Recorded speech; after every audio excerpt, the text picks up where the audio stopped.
Put God first. Put God first in everything you do. Everything that you think you see in me, everything that I've accomplished, everything that you think I have, and I have a few things, everything that I have is by the grace of God. Understand that. It's a gift. I was sitting in my mother's beauty parlor, and I'm looking in the mirror, and I see behind me this woman under the dryer. And every time I looked up, she was looking at me, just looking me in the eye. And I didn't know who she was, and I said, she said, somebody give me a pen, give me a pencil. I have a prophecy. March 27, 1975. She said, boy, you are going to travel the world and speak to millions of people. Now, mind you, I was flunked out of college. I'm thinking about joining the army. I didn't know what I was going to do, and she's telling me I'm going to travel the world and speak to millions of people. Well, I have traveled the world, and I have spoke to millions of people. But that's not the most important thing, the success that I had. The most important thing is that what she taught me and what she told me that day has stayed with me since. I've been protected. I've been directed. I've been corrected.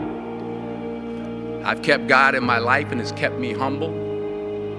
I didn't always stick with him, but he always stuck with me.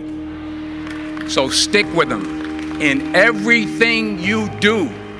If you think you want to do what you think I've done, then do what I've done and stick with God. Number 2, fail big. That's right. Fail big.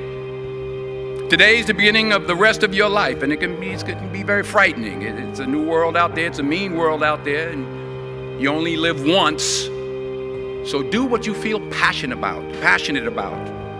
Take chances. So don't be afraid to go outside the box. Don't be afraid to think outside the box. Don't be afraid to fail big, to dream big. But remember, dreams without goals are just dreams, and they ultimately fuel disappointment. So have dreams, but have goals. And understand that to achieve these goals, you must apply discipline and consistency. In order to achieve your goals, you must apply discipline, which you have already done, and consistency every day, not just on Tuesday and miss a few days. You have to work at it every day. You have to plan every day. You've heard the saying, we don't plan to fail, we fail to plan. Hard work works. Working really hard is what successful people do. Remember that. Just because you're doing a lot more doesn't mean you're getting a lot more done. Don't confuse movement with progress. My mother told me, she said, yeah, because you can run in place all the time and never get anywhere. So continue to strive, continue to have goals, continue to progress. You'll never see a U-Haul behind a hearse. I'll say it again. You'll never see a U-Haul behind a hearse. I don't care how much money you make, you can't take it with you. And it's not how much you have. It's what you do with what you have. We all have different talents. Some of you will be doctors, some lawyers, some scientists, some educators, some nurses. The most selfish thing you can do in this world is help someone else. Why is it selfish? Because the gratification, the goodness that comes to you, the good feeling that I get from helping others, nothing's better than that. Nothing's better than that. Not jewelry, not big house I have, not the cars, but it's the joy. That's where the joy is, in helping others. That's where the success is, in helping others. Finally,